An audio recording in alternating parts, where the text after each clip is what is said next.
Hello friends, स्वागत है आपका मेरे यूट्यूब चैनल वी के मैथ क्लासेस में। इस वीडियो में बताऊंगा कक्षा 10 के मैथ मॉडल पेपर के बारे में जो सन 2024 की परीक्षा के लिए बहुत ही महत्वपूर्ण है। अगर आपने अभी तक मैथ में कुछ नहीं पढ़ा है तो ये वीडियो आपके लिए बहुत ही इम्पोर्टेंट होने वाली है। तो वीडियो में लास्ट तक बने रहें क्योंकि मैं इस वीडियो में आपको 2024 की परीक्षा में आने वाले जो संभावित प्रश्न हैं उनके बारे में बताऊँगा। और मैं आपको अपने चैनल पर प्रत्येक दिन मैथ की जो है वीडियो प्रोवाइड कराऊंगा। अगर आप वीडियो में लास्ट तक बने रहते हैं या मेरे चैनल पर आप मैथ की तैयारी करते हैं तो आपके 100% 70 में से 70 नंबर आने की पूरी उम्मीद है। तो आइए शुरू करते हैं। यहाँ पर आप देख सकते हैं, यहाँ लिखा हुआ है सत्र 2023-24 और प्रतिदर्श प्रश्न पत्र है। कक्षा 10 गणित विषय का पेपर है। उसका जो पूर्णांक है वो 70 नंबर का पेपर है। और यहाँ पर लिखा हुआ है इसका जो समय है वो 3 घंटे 15 मिनट का है। और आप सभी जानते हैं कि जो यूपी बोर्ड की इस बार जो परीक्षा है वो 22 फरवरी से आपकी शुरू होने वाली है। तो आपके पास केवल 2 ही महीने बचे हैं। अगर आपने 2 महीने में अभी तक कुछ नहीं पढ़ा है तो मैं आपको इस वीडियो में बताऊंगा बहुत ही महत्वपूर्ण प्रश्न जो आने वाले एग्जाम के लिए बहुत ही इंपॉर्टेंट है। यहाँ पर आपको लिखा हुआ है सामान्य निर्देश। सामान्य निर्देश आपको दिया हुआ है, पहला निर्देश है सभी प्रश्न अनिवार्य हैं। इस प्रश्न पत्र में आपको 2 खंड दिए हैं और खंड ए में आपको देना है 20 अंक के 20 बहुविकल्पीय प्रश्न। तो जो बहुविकल्प प्रश्न है वो आपको ओएमआर शीट पर करने हैं। और जो विकल्प है आपको ओएमआर शीट पर करने हैं। आपको जो कॉपी दी जाएगी उसमें ये विकल्प नहीं करने हैं। और साथ ही आपको लिखा हुआ है जो आपको पॉइंट नंबर 4 है, यहाँ लिखा हुआ ओएमआर पर उत्तर अंकित करने के बाद उसे काटा नहीं जाएगा, ना ही आपको उसे इरेज करना है और ना ही आप इस पर व्हाइटनर लगा सकते हैं। अगर आप व्हाइटनर लगाते हैं या आपको काट कर कोई दूसरा आंसर ठीक करते हैं तो आपको उस क्वेश्चन के कोई भी अंक नहीं दिए जाएंगे। उसके बाद आपको दिया हुआ है दूसरा खंड, आपको जो वह दिया है उसमें 50 अंक के वर्णनात्मक प्रश्न हैं जो आपको लिखित भाषा में देने हैं। और इसके नीचे लिखा हुआ है इस खंड में कुल 5 प्रश्न है और यहाँ पर आप नीचे पढ़ सकते हैं। तो यहाँ पर आप देख सकते हैं जो खंड ए है वो आपको करना है ओएमआर शीट पर। तो ओएमआर शीट पर करने के लिए आपको ब्लैक या ब्लू कलर के वॉल पेन का प्रयोग करना है। तो इसमें पहला क्वेश्चन आपको दिया हुआ है वो है किन्हीं 2 संख्याओं का एलसीएम 60 है और एचसीएफ कितना है 3 है। एक संख्या इसमें 12 है तो दूसरी संख्या क्या होगी। तो आपको इस क्वेश्चन को अगर सोल्व करके देखना है तो इसके लिए आपको लगाना पड़ेगा फॉर्मूला पहली संख्या गुणा दूसरी संख्या बराबर होता है में से गुणा ले से। अगर आप उस फॉर्मूले को अप्लाई करके इस क्वेश्चन को सोल्व करते हैं तो इसका जो आंसर आएगा वो जाएगा आपका ऑप्शन नंबर बी यानी कि 2 15। जो संख्या होगी वो क्या होगी आपकी 15 होगी। अगर आप चाहते हैं मैं इस क्वेश्चन को सोल्व करके दिखाऊं तो आप मुझे कमेंट कर सकते हैं। मैं आपको अगली वीडियो में इस पूरे मॉडल पेपर को सोल्व करके दिखा दूंगा। सेकंड क्वेश्चन है एक शून्यतर परिमेय संख्या यानी कि एक परिमेय संख्या है और एक अपरिमेय संख्या है। अगर हम परिमेय संख्या और अपरिमेय संख्या का गुणनफल करते हैं तो वो जो संख्या प्राप्त होगी वो परिमेय होगी या अपरिमेय होगी या एक होगी या मतलब दोनों हो सकती है। तो उसका जो सही आंसर हो जाएगा वो जाएगा आपका ऑप्शन नंबर ए यानी कि सदैव वो आपकी क्या होगी अपरिमेय संख्या होगी। नेक्स्ट क्वेश्चन आपको दे रखा है एक रेखा युग्म है। रेखा युग्म में आपको 2 समीकरण दिए हुए हैं, एक समीकरण ये एक समीकरण ये है। तो अब हम क्या करेंगे पहली वाली समीकरण से a1 b1 c1 के मान निकालेंगे। समीकरण 2 से a2 b2 c2 के मान निकालेंगे। फिर हम क्या करेंगे उन्हें अपोन में रखेंगे, a1 बटे a2 का मान निकालेंगे, फिर b1 बटे b2 का मान निकालेंगे, फिर c1 अपॉन c2 का मान निकालेंगे। अगर हम इन दोनों समीकरण को सोल्व करते हैं तो प्रत्येक कंडीशन में जो अनुपात निकल कर आएगा वो आएगा आपका 1/4 यानी कि सारे मान क्या होंगे बराबर बराबर होंगे। जब सारे मान बराबर होते हैं तो इसमें कंडीशन लगेगी आपकी अपरिमित रूप से अनेकल। तो ये इसका सही आंसर हो जाएगा option number B. Next question आपका क्वेश्चन नंबर 4। इस टाइप का क्वेश्चन आपको 2023 की परीक्षा में देखने को मिला था और बहुत ही इजी क्वेश्चन है। क्वेश्चन आपको कहा गया है कि वह बड़ी से बड़ी संख्या जिसे 70 और 125 को विभाजित करने पर क्रमशः शेषफल 5 और 8 प्राप्त हों। तो इसके लिए हम क्या करेंगे सबसे पहले इस 70 में से 5 को माइनस करेंगे और 125 में से माइनस करेंगे 8 को और जो संख्या में प्राप्त होंगी उनका हमें निकालना है में से। क्योंकि क्वेश्चन में क्या गया है बड़ी से बड़ी संख्या, तो बड़ी से बड़ी संख्या के लिए हमें में से निकालना पड़ता है। अगर आप क्वेश्चन को सोल्व करेंगे तो इसका जो आंसर आएगा आपका 13 निकल कर जाएगा क्योंकि वह बड़ी से बड़ी संख्या क्या आपकी 13 है। नेक्स्ट क्वेश्चन दिया आपको क्वेश्चन नंबर 5। 3 के प्रथम 5 गुणजों का हमें योग निकालना है यानी कि 3 से कटने वाली प्रथम 5 संख्याएं कौन कौन सी हैं। पहले हम लिख लेंगे 3, फिर लिख लेंगे 6, फिर लिखेंगे 9, फिर लिखेंगे 12 और फिर लिखेंगे 15। ये 5 प्रथम गुणज है जो 3 से कट जाएंगे। फिर हम क्या करेंगे, इस सभी को जोड़ेंगे और सभी को जोड़ने के बाद हम क्या करेंगे, इन्हें डिवाइड कर देंगे 5 से, क्योंकि 5 संख्या है तो 5 से डिवाइड कर देंगे। और जो 5 से डिवाइड करेंगे तो इसका जो आंसर आपका निकल कर आएगा वो आ जाएगा आपका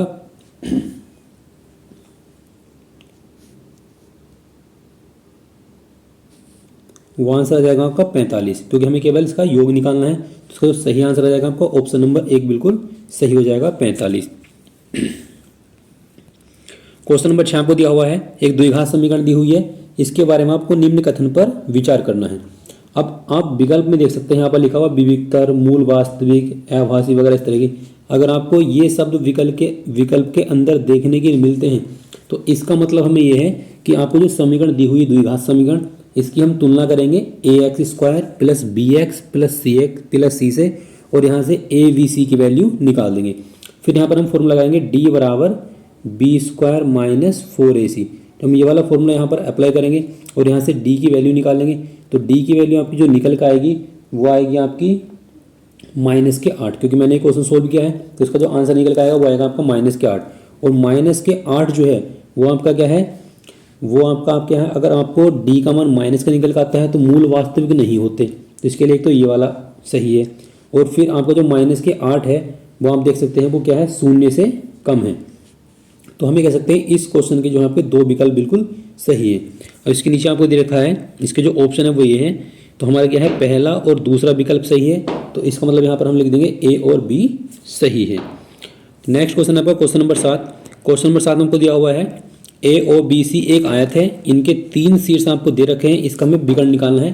तो हम क्या करेंगे, इसके लिए एक आयत बना लेंगे और आयत पर यहाँ पर हम लिख लेंगे AOBC आपको जो दे रखा है, यहाँ पर हम इस तरह डायग्राम बना लेंगे। तो हमें ये वाला विकर्ण इसका निकालना है। तो इसके लिए हम क्या करेंगे, इनके सब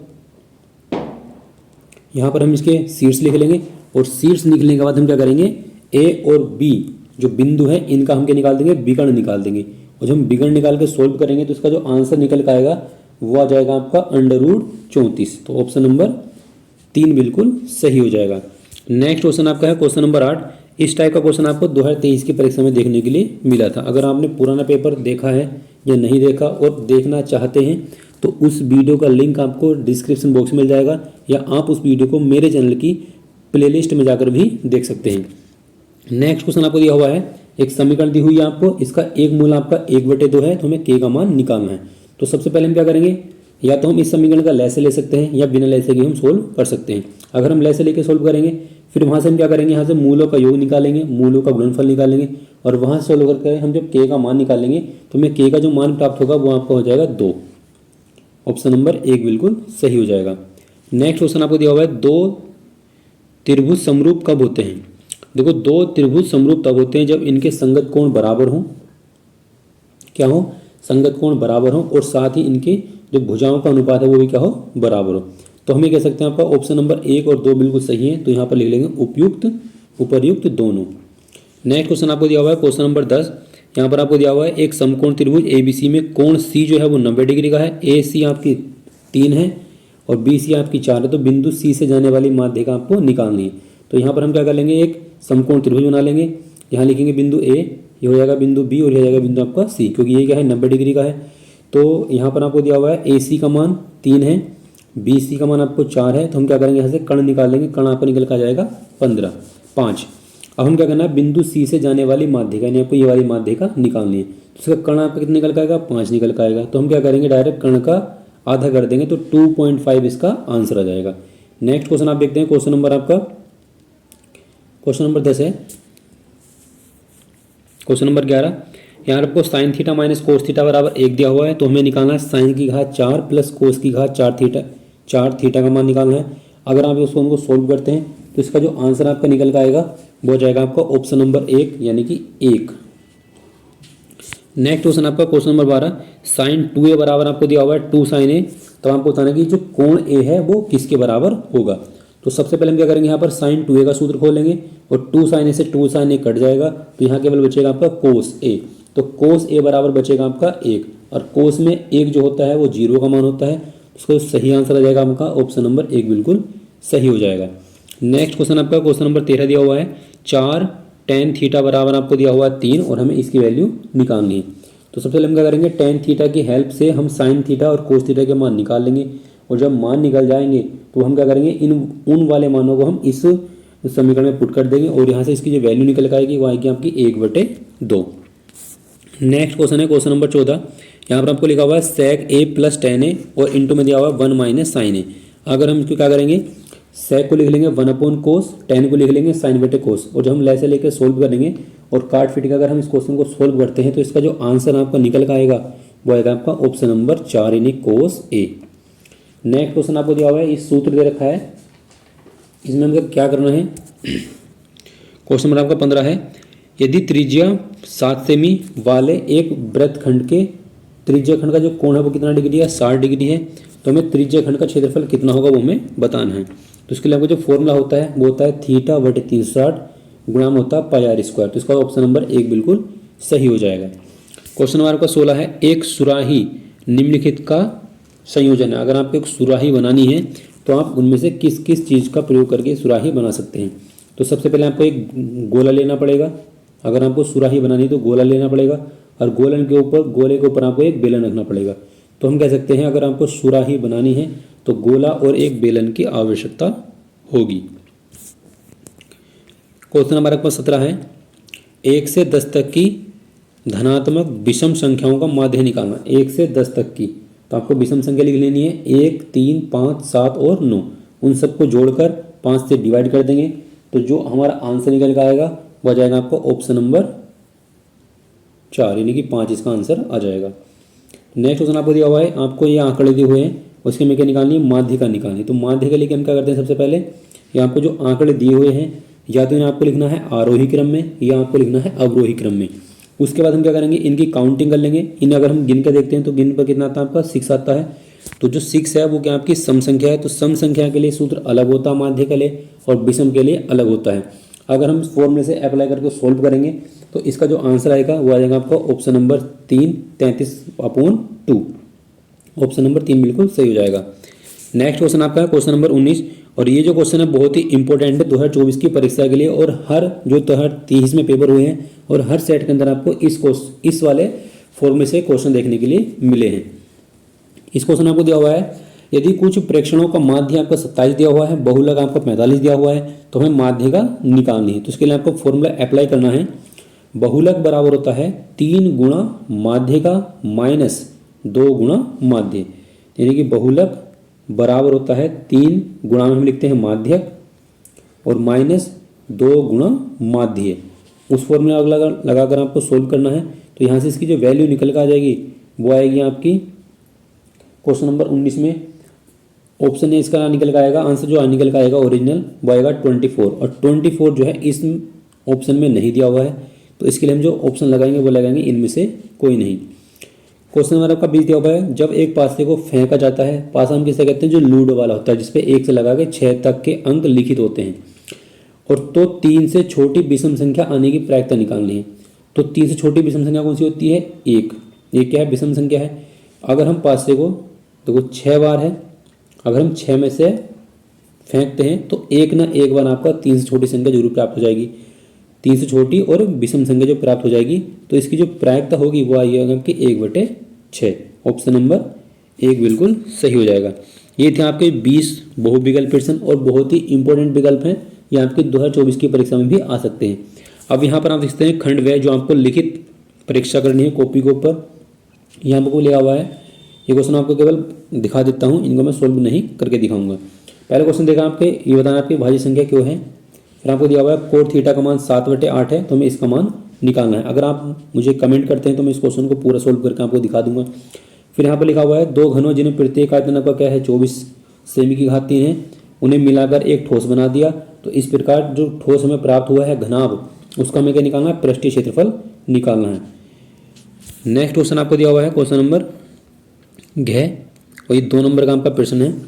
हमें क्या निकालना, माध्य निकालना है। तो माध्य के लिए क्या करना पड़ता है, इसके हम खड़े कर 4 कॉलम बना लेंगे और 4 कॉलम बनाने के बाद हम उस को सोल्व कर लेंगे। और बहुत ही इंपॉर्टेंट क्वेश्चन है, बहुत इजी क्वेश्चन है।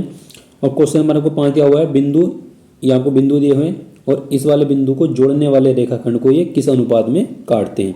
इसके लिए हम जो डायग्राम बनाएंगे उस तरह से बना लेंगे। यहाँ पर एक बिंदु हो जाएगा, यहाँ पर दूसरा बिंदु हो जाएगा, और यहाँ पर जो ये वाला जो बिंदु है -4,6 इसे इस तरह से काट देंगे।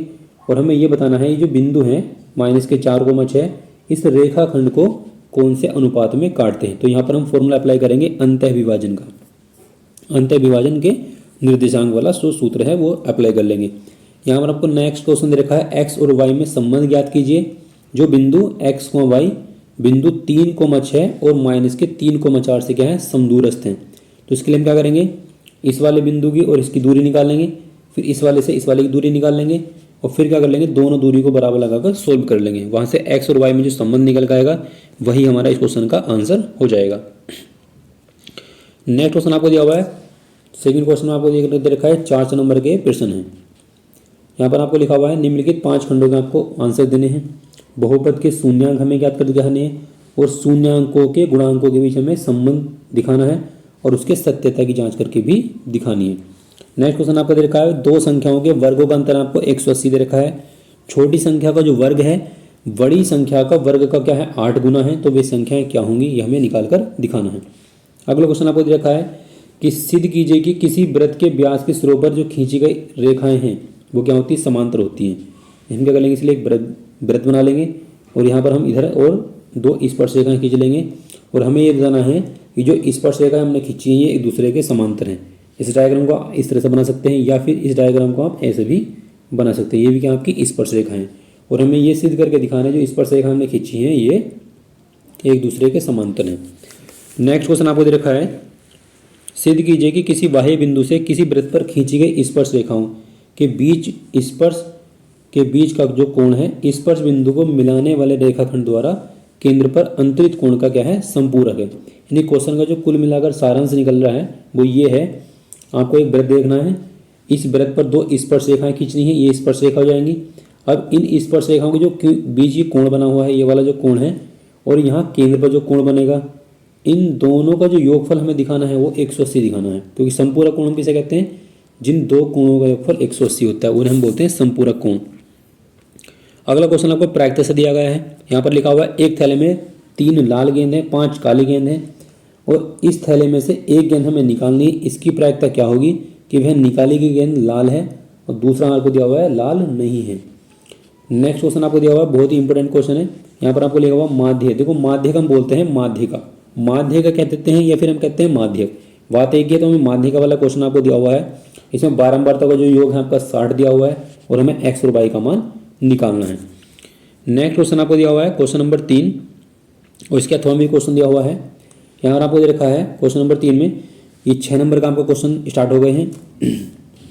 यहाँ पर आप देख सकते हैं 2 अंकों की एक संख्या उसके अंकों को उलटने पर बनी संख्या का जो योग है वो कितना आपको 66 दिया हुआ है।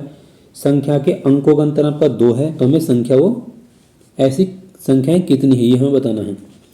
और नेक्स्ट क्वेश्चन आपको दे रखा है अथवा में 5 वर्ष पूर्व नूरी की आयु सोनू की आयु कितनी थी 3 गुनी थी। 10 वर्ष पूर्व नूरी की आयु सोनू की आयु की 2 गुनी हो जाएगी। तो नूरी और सोनू की आयु कितनी है ये हमें बताना है। अब इन दोनों में से आप केवल एक ही क्वेश्चन करना है, या तो आप ऊपर वाला क्वेश्चन कर सकते हैं या फिर आपको नीचे वाला क्वेश्चन सोल्व करना है, लेकिन करना आपको केवल एक ही है। अगर आप 2 क्वेश्चन भी कर देंगे तो आपको कोई एक्स्ट्रा नंबर तो मिलने के नहीं, इसलिए हमें जितना कहा गया हमें केवल उतना ही एग्जाम में करना है। क्वेश्चन नंबर का 4 दिया हुआ है एक बहुमंजिल भवन के शिखर से देखने पर 8 मीटर ऊंचे भवन के शिखर और तल के जो अवनमन कोण है वो 30 और 45 हैं। बहुमंजिल भवन की ऊंचाई और दोनों भवनों के बीच की दूरी हमें निकालनी है। इसके लिए हम डायग्राम बना लेंगे। एक मतलब बहुत ऊंचा मकान है और हमारे पास क्या है बहुत छोटा मकान है। ये 2 मकान हो जाएंगे, इसको ऐसे मिला लेंगे। अब आपको दे रखा है ऊंचे भवन के शिखर, ऊंचे भवन के शिखर यानी कि ये वाला कोण और आपको ये वाला जो कोण दिया हुआ है ये दिया हुआ है। और सोल्व करके हमें क्या करेंगे भवन की ऊंचाई भी निकाल लेंगे जो बड़ा वाला भवन है और दोनों भवन के बीच की दूरी भी निकालनी है। अगर आपसे ये वाला क्वेश्चन सोल्व नहीं होता है तो कोई बात नहीं, इससे अगले भी क्वेश्चन आपको दिया हुआ है। अगला क्वेश्चन आपको अथवा में दिया हुआ है भूमि के एक बिंदु से 10 मीटर ऊंचे भवन के शिखर का जो उन्नयन कोण है वो आपका 30 डिग्री दिया है। भवन के शिखर पर एक ध्वज लहराया गया है और बिंदु P से ध्वज के शिखर का जो उन्नयन कोण है वो आपका 45 डिग्री है। ध्वज दंड की लंबाई और बिंदु P से भवन की दूरी हमें निकालनी है। और यहाँ आपको क्वेश्चन दिया हुआ है, क्वेश्चन के अंदर कि √3 की वैल्यू आपको 1.732 यूज़ करनी है। यानी कि आपका जब क्वेश्चन आप सोल्व करेंगे तो कहीं ना कहीं आपको √3 देखने के लिए मिलेगा। जब आपको √3 देखने के लिए मिलेगा तो √3 की वैल्यू आपको 1.732 अप्लाई करनी है। नेक्स्ट क्वेश्चन आपको दिया हुआ है क्वेश्चन नंबर 5। क्वेश्चन नंबर 5 देख सकते हैं, यहाँ लिखा हुआ है, इस क्वेश्चन की लैंग्वेज थोड़ी सी बड़ी है, इसमें मैं शॉर्ट में आपको समझा देता हूँ। क्वेश्चन आपको दिया हुआ है, एक बर्तन उल्टे शंकु का आकार का है, यानी कि जो बर्तन है वो क्या है आपके उल्टे शंकु का आकार का दिया हुआ है। इसकी ऊंचाई आपको दी हुई है, त्रिज्या आपको दी हुई है, उसके अंदर क्या है कुछ पानी भरा हुआ है। जब इस बर्तन में से शीशे की कुछ गोलियां, मतलब कुछ छोटी छोटी गोलियां, उनकी त्रिज्या आपको क्या है 0.5 सेमी दी हुई है, और गोली का जो आकार है वो एक गोले का आकार का है। अब हमने क्या करा, इस कुछ गोलियां इस भरे हुए शंकु के आकार के बर्तन में हमने डाल दी। तो जब हम गोली इसके अंदर डाल रहे हैं तो इसमें क्या हुआ है, इसके अंदर जितना पानी था उसमें से 1/4 पानी जो है बाहर निकल गया है। तो बर्तन में हमने कितनी गोले डाली हैं वो हमें निकालना है। तो इसके लिए हम क्या करेंगे, इस शंकु के आयतन के बराबर, जो शंकु का आयतन है इसके बराबर हम क्या करेंगे, लगा देंगे एक गोली का आयतन, यानी कि एक गोली का आयतन, और गोली के आयतन में हम क्या करेंगे n से गुणा कर देंगे। यानी कि यहाँ पर लिख देंगे शंकु का आयतन बराबर लिख देंगे n गुणा गोली का आयतन, और हम क्या करेंगे, अब पानी कितना बाहर निकल रहा है, पानी निकल रहा है 1/4 भाग। तो हम क्या करेंगे, शंकु के आयतन में 1/4 से हम क्या कर देंगे, गुणा कर देंगे, और यहाँ से हम सोल्व करेंगे तो यहाँ से जो n की वैल्यू निकल के आएगी वही हमारा क्या होगा, आंसर हो जाएगी। तो बहुत ही इंपॉर्टेंट क्वेश्चन है ये, आपको जो है मेंसुरेशन दिया गया है। इसके अथवा में आपको क्वेश्चन दिया हुआ, अगर आपको ये वाला क्वेश्चन नहीं हो पाता है तो इसके अथवा में आपको एक क्वेश्चन दे रखा है। क्वेश्चन आपको दिया हुआ है, एक गोलाकार कांच के बर्तन की एक बेलन के आकार की गर्दन है। मतलब एक गोलाकार बर्तन है आपको, उसकी जो गर्दन है वो क्या क्या है, एक बेलनाकार है, जैसे एक सुराही होती है। फिर आपको दिया हुआ है, इसकी लंबाई आपको 8 सेमी है, व्यास आपको 2 सेमी है। व्यास का हम आधा करके त्रिज्या निकाल लेते हैं, वो आप सभी जानते हैं। अब गोलाकार भाग का जो व्यास है वो 8.5 सेमी है, ये आपका व्यास हो जाएगा 8.5 सेमी। इसमें भरे जा सकने वाले पानी की जो कुल मात्रा एक बच्चे ने ज्ञात की, और उस बच्चे ने ज्ञात किया है कि इस बर्तन के अंदर जो पानी आएगा उसका जो आयतन है वो कितना, आपको 345 है। तो हमें ये जांच करना है कि उस बच्चे का जो आंसर है वो सही है या गलत है। और आपको दिया हुआ है कि पाई की जो वैल्यू वो 3.14 लगानी है।